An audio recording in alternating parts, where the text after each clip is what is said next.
Menteri Agraria dan Tata Ruang Badan Pertanahan Nasional atau ATR BPN Nusron Wahid mencopot 6 pegawainya buntut pemasangan pagar laut di perairan Kabupaten Tangerang, Banten.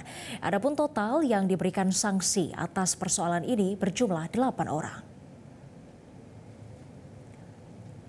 Dalam rapat bersama Komisi 2 DPR RI hari Kamis, Menteri ATR BPN Nusron Wahid menjelaskan 8 orang pegawainya sudah diberi sanksi oleh Inspektorat ATR BPN dan saat ini sedang dalam proses penerbitan SK pencopotan jabatan. Sedangkan untuk 2 orang pegawai bakal dikenai sanksi berat.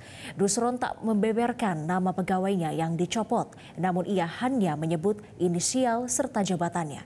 Mereka yakni JS, Kepala Kantor Pertanahan Kabupaten Tangerang, SH, ex-Kepala Seksi Penetapan Hak dan Pendaftaran, ET, ex-Kepala Seksi Survei dan Pemetaan, WS dan YS, keduanya pelaku selaku Ketua Panitia A, NS Panitia A, LM ex-Kepala Survei dan Pemetaan, serta KA ex-PLT Kepala Seksi Penetapan Hak dan Pendaftaran.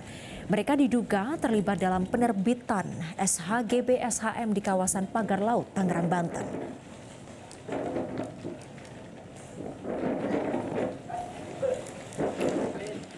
Berat.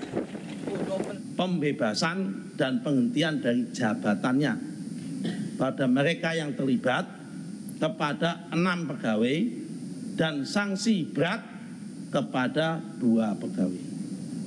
Nah, nama-nama pegawainya siapa saja kami nggak bisa sebut, ya kan? Kami hanya sebut inisial. Yang pertama adalah JS, Kepala Kantor Pertanahan Kabupaten Tangerang pada masa itu. Kemudian SH, ex Kepala Seksi Penetapan Hak dan Pendaftaran. Kemudian ET, ex Kepala Seksi Survei dan Pemetaan. Kemudian WS, Ketua Panitia A.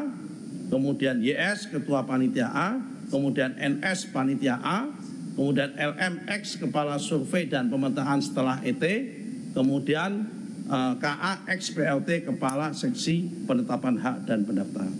Ini 8 orang ini yang sudah diperiksa oleh Inspektorat dan sudah diberikan sanksi oleh Inspektorat, tinggal proses peng-SK-an saksinya dan penarikan mereka dari jabatan. Jelajahi cara baru mendapatkan informasi. Download Metro TV Extend sekarang.